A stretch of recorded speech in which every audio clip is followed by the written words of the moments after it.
Hello, all. Happy Monday. Welcome to April. Welcome to spring. Welcome to the new year, the new weather, new year. Anyway, I'm back, um, and I am still in process. So, this is episode 4, and basically, I'm getting in line with my vision of what I am, where I'm going with this channel, with this project, with this offering, with this experience. So basically, the goal is to offer myself as a case study on women's health, um,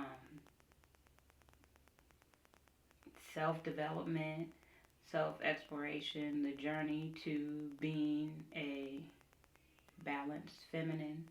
Um, so, episode 4, embracing the vision, seeing the vision. Um, as you can see, my Goddess Play logo is up there. Goddess Play is a baby that I came up with about 3 years ago. Play is purposely loving and appreciating you, but in order to love and appreciate you, you have to learn you. So, anyway, today I am not feeling the greatest. I've had a headache for the past 4 days. Not a migraine, just a, I don't know. But I pretty much have been on my wellness journey for the past 4 years. Well, three almost 4 years.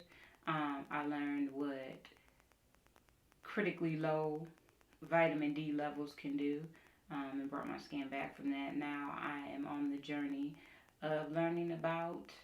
I've always tracked my cycle, but because I've never really had any challenges with it, I've never paid attention to how I really feel because I've never had PMS per se. Um, and I've never had really any real menstrual cycle issues. And I think it's kind of downplaying it to say menstrual cycle. Women who cycle, women who menstruate, that's just a part of our cycle. Even pre-cycle, uh, post-cycle, post-menopausal, as they say. But as women, we have hormones that are different than men, and those hormones affect us and affect our health. And from what I'm discovering, a lot of times they're not even thought about when it comes to um, looking at our healthcare issues.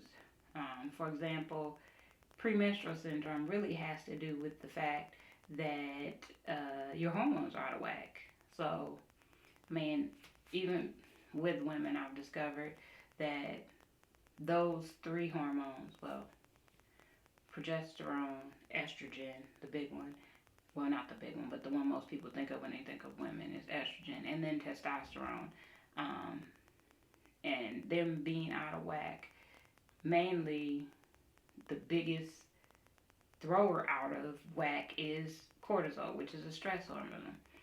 So when those things get out of whack, things happen. And a lot of the things that we as women accept as normal or that's just how things are really not.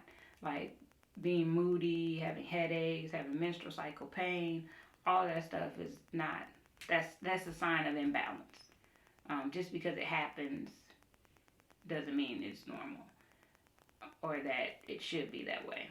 So, anywho, on my Instagram, I am not teaching, but sharing what I learned about, well, what I see to be a correlation. Because this month is Earth Month, it's Minority Health Month, and it is Informed Women's Month.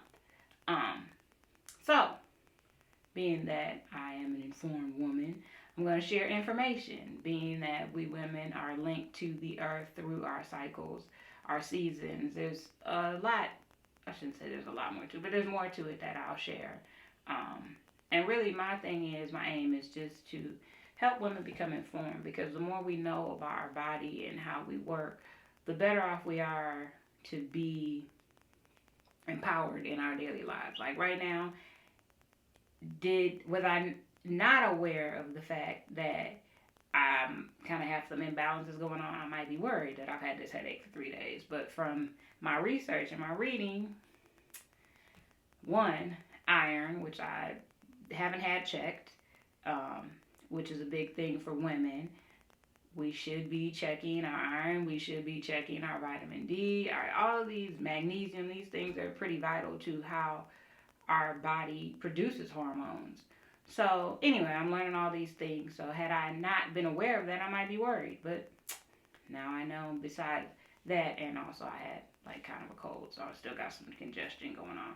But now I know. Hey, let's go get these other things checked.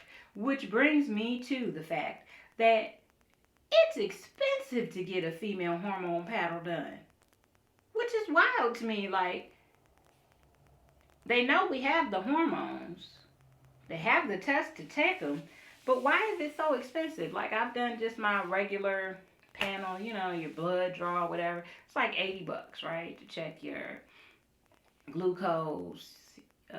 What else did they check? Your vitamin D, your B12, which are important, which that's how I found out my vitamin D was crazy low. But the female hormones, for that whole panel, all of that, like, it's like $200 or $300. And that's with a discount, which is crazy to me. I mean, and I'm learning that women, because of our environment, and I shouldn't say women, but I'm a woman, so primarily I'm speaking about women and the issues that we have. But those, our estrogen, our progesterone, and our testosterone, those things can be off like pretty much when we start cycling. So if people, one, are not testing for it, and then to test for it, it's expensive, cost prohibitive, if you will. I mean, come on. Why is it so expensive to test for these vital things that really, from what I'm understanding, affect depression, affects your heart health, affects all of these things that can be balanced out actually pretty simply, but it costs an arm and a leg to get the test done. So then, if people are not taking into account female hormones, then you're going to automatically go to other things. Depression, let me give you a medication for that. Heart issues, high blood pressure, cholesterol, that even has to do with your estrogen. Like, all of these things are linked. And, well, I kind of just went on a little rant. And also, to note, I am not a health professional, so what I share with you, you take it, research it, advocate for yourself. And two, I am in process of learning how to do production of these videos, so right now it might be a little boring, but I'm working on it. So a year from now, we'll be looking at some different videos. But this is me just relaying information, offering. So I hope that something I said helps you. And I'm going to learn how to link videos, because I do watch a lot of stuff. I read a lot of books. And I gather a lot of information. So once I figure out how to do that stuff, then I'll link that stuff so you guys can be on top of your health care and advocate for yourself. And be healthy, be well, be able to just enjoy and not be out of balance, discomforted, and be an optimal, balanced female, feminine, however you want to say it. Anyway, that's all I have to say for today. My Monday video, episode 4. I will see you next week. Be well, get balanced, be happy.